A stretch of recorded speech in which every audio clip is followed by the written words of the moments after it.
రాష్ట్రంలో ప్రస్తుతం hot topic ఏదంటే ఇటు దువ్వాడ శ్రీనివాస్ ఎమ్మెల్సీ గారు, మాధురి గారు. ప్రస్తుతం వారి జంటగా శ్రీవారి దర్శనానికి వచ్చారు. ఉదయం శ్రీవారి దర్శనం చేసుకున్నారు. ప్రస్తుతం మాడవీధుల్లో స్వామివారి వాహన సేవకై ఎదురు చూస్తున్నారు. ప్రస్తుతం శ్రీనివాస్ గారు మనతో ఉన్నారు. సార్, ఎలా జరిగింది దర్శనం?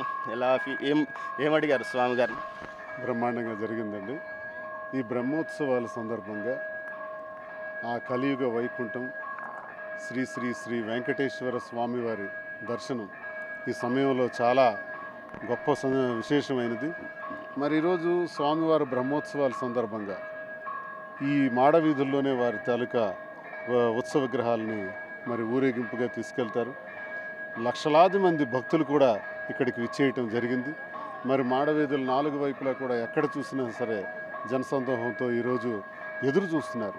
స్వామివారు ఎప్పుడు బయటకు తీసుకొస్తారు, ఆ అలంకరణ, ఆ అద్భుతమైనటువంటి ఆ వైకుంఠాన్ని ఇక్కడ మేము అనుభవిస్తామన్నటువంటి సంతోషంతో ప్రజలందరూ, భక్తులందరూ ఎదురు చూస్తున్నటువంటి సందర్భం. నాకు కూడా ఈ బ్రహ్మోత్సవాల సందర్భంగా నేను మా ఇంటి ఇలవేల్పు వెంకటేశ్వర స్వామి అండి. వెంకటేశ్వర స్వామిని నేను ప్రతి నెల కూడా ఇంచుమించు దర్శించుకుంటాను స్వామివారి భక్తుడిగా. మరి ఈ మాడవీధుల్లో జరుగుతున్నటువంటి ఈ ఆనందమైనటువంటి సంతోషకరమైనటువంటి ఇది ప్రజలతో పాటు పాల్గొవాలని, ప్రజలందరితో మనం కూడా ఇక్కడ కూర్చొని చూస్తే ఆ కన్నుల విందేగా ఉంటుంది. స్వామివారి రూపాన్ని కల్లారా చూడాలని ఆశతో ఇక్కడ వచ్చి కూర్చున్నాను. ఈసారి మాధురి గారితో కలిసి వచ్చారు అంటే మీ జంటను దేవుడు ఆశీర్వదించాలని కోరుకున్నారు. ఇక్కడ సందర్భం కాదు ఇది, నేను స్వామివారిని దర్శించుకోవడానికి వచ్చానండి. మా కుటుంబ గొడవలు అన్నది ప్రజలందరికీ తెలిసినటువంటి విషయమే. మరి ఆ గొడవల నేపథ్యంలో మరి ఇటీవల కాలంలోనే నేను ఆస్తులన్నీ కూడా నా భార్య పిల్లలకు రాసేయటం జరిగింది. అయినా నా పిల్లల బాధ్యత కూడా నాకుంది. మరి రెండో పాపకి వివాహం చేయాలి. ఆ వివాహం చేయాల్సినటువంటి బాధ్యత, తర్వాత తను పీజీ చేయించాలి. తను కూడా డాక్టరే, పెద్ద పాప కూడా డాక్టర్. పిల్లల బాధ్యతను నేనే చూసుకుంటూ ఇప్పుడు జరిగినటువంటి ఈ పరిణామాల్లో మొన్న నేను కొంత బాకీ ఉండటం వల్ల, డబ్బులు నాకు ఎలక్షన్లో తను ఖర్చు పెట్టడం వల్ల మాధురికి నేను ఆ ఆస్తిని కూడా రాసిచ్చేస్తానని ప్రజలందరికీ కూడా చెప్పడం జరిగింది. మరి గడిచిన కాలంలో 2 ఏళ్ల నుంచి కూడా మా కుటుంబంలో వస్తున్నటువంటి గొడవల్లో భాగంగా మరి నాకు మాధురి గారే ఆలనా పాలన కూడా చూశారు. మరి అమ్మాయికి కూడా అన్యాయం జరిగింది.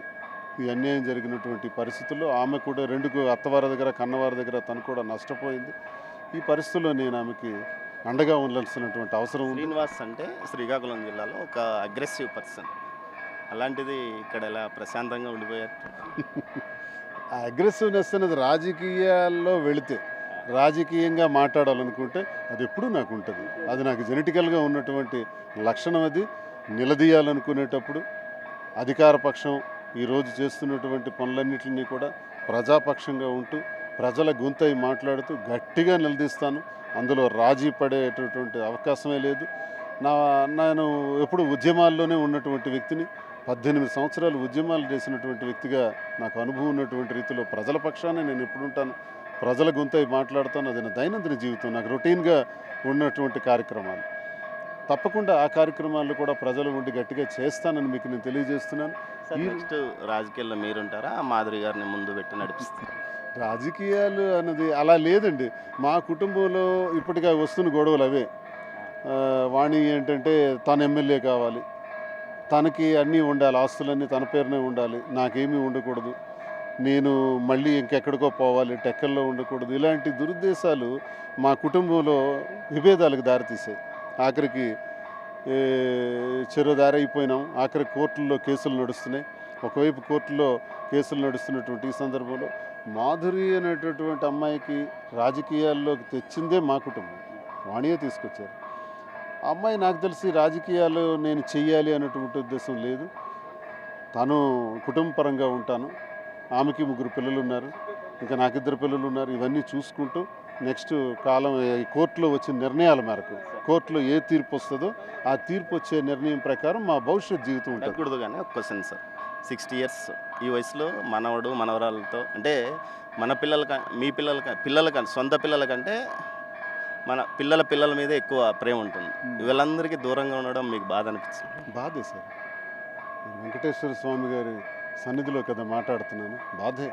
చాలా కష్టమైనటువంటి జీర్ణించుకోలేనటువంటి బాధ. నా పిల్లల్ని గుండెల్లో పెట్టుకొని పెంచాను, వాళ్ళకి ఎండ తగలకుండా పెంచాను, ఇద్దరిని డాక్టర్స్ని చేశాను, ఉన్నత విద్యాభ్యాసాలు చేసి మా పాప పెద్ద పాపకు కూడా ఘనంగా వివాహం చేశాను.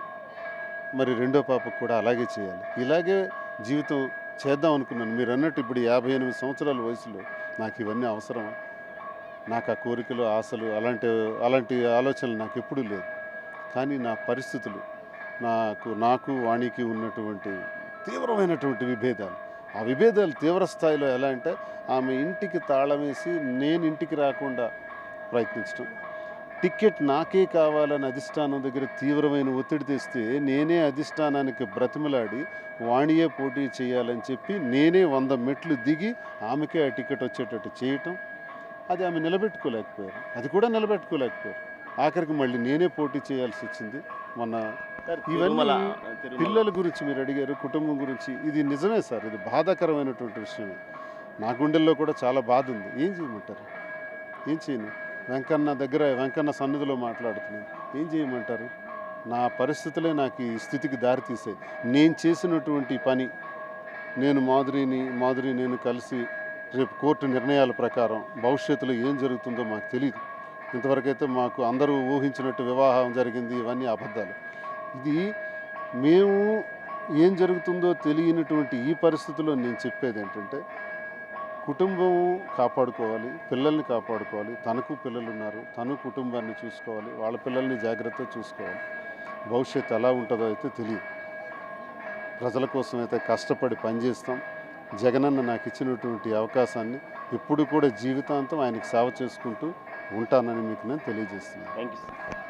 ప్రశాంతమైన వెంకన్న సన్నిధిలో ప్రశాంతంగా ఈ బ్రహ్మోత్సవాల సందర్శనకు వచ్చాము. కొంత కుటుంబ పరంగా, రాజకీయ పరంగా కొంత ఇబ్బంది ఎదుర్కొన్నప్పటికీ దేవుడి సన్నిధిలో వాటిని అన్నింటినీ మర్చిపోవడానికే తామిద్దరము ఇక్కడికి వచ్చామని దువ్వాడ శ్రీనివాస్ గారు అంటున్నారు. కెమెరా పర్సన్ పురుషోత్తంతో దామోదర్, తిరుమల మాడవీధుల నుంచి.